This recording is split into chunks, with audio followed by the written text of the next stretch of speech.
Okay, so I got this beautiful binder. It's leather and it has these embossed flowers on it.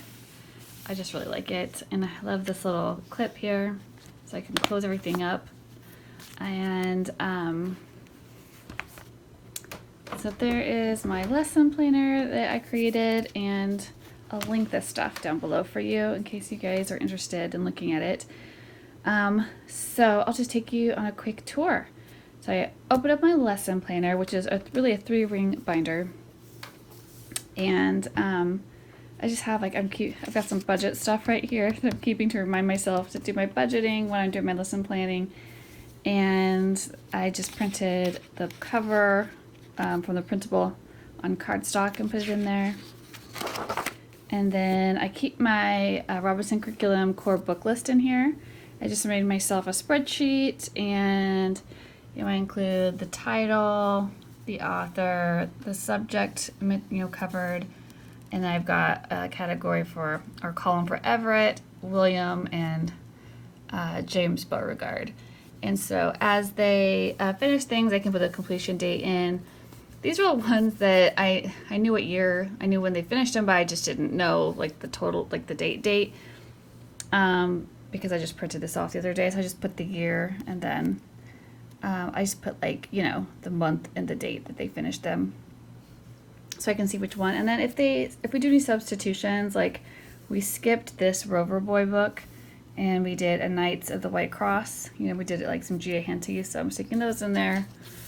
And I keep, whenever anything's I'm going to keep in here for longer periods of time, I want it to not fall apart on me or get ripped. So usually I print it on cardstock, not just regular paper.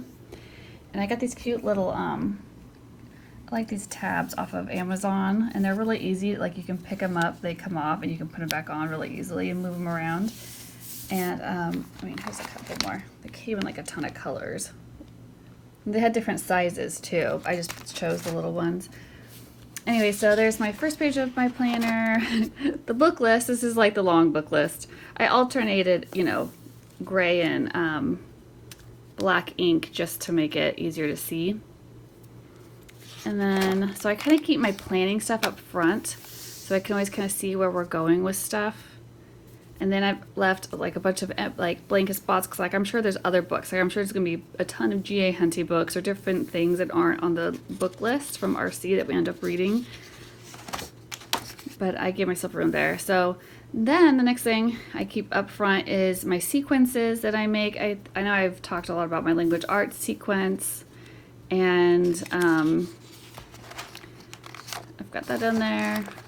I should have maybe hole punched that one a little better, but and then my math sequence, and I've updated I don't know if you guys if anybody has downloaded these. I did update the colors on them a little bit, because I was going for a more neutral, a little more muted color palette this year, not so bright and bold.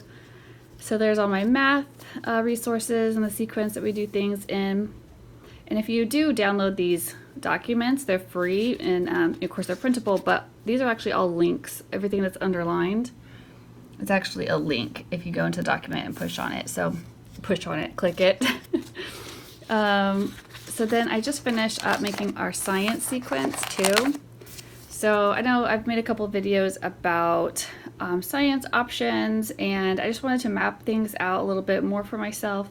So I made another one of these science, another sequence for science, starting in kindergarten, because that's when my state requires science to start, and going through, I think I got through 8th grade, just going through the unit studies I had picked. And these are all books I have. Most of these I own all these books. I've bought them all.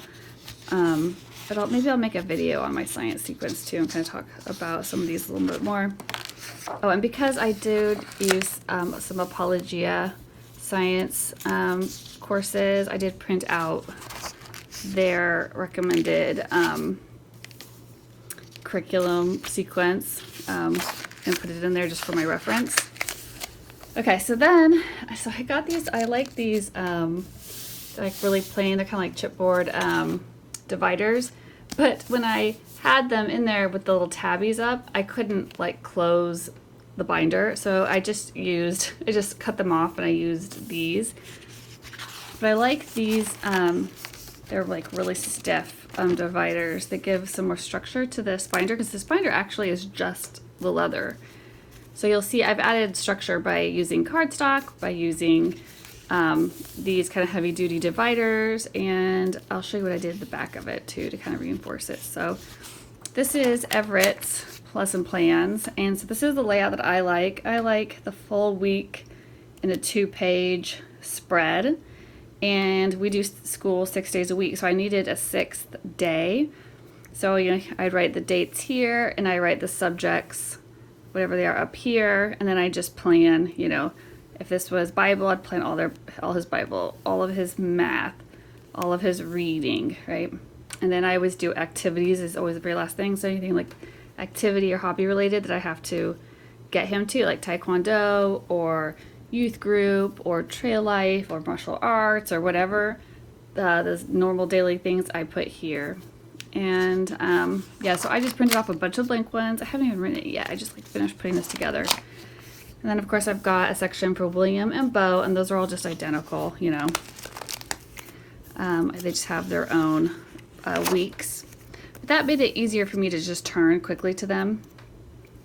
And then I just make, so I already took these out, but then I've got these other lesson plan sheets for specific types of lesson plans.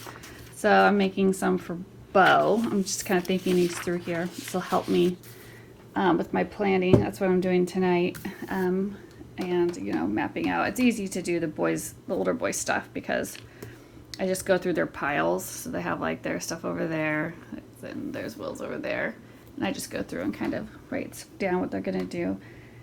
But anyways, I'm like loving my new planner. I'm so excited to use it.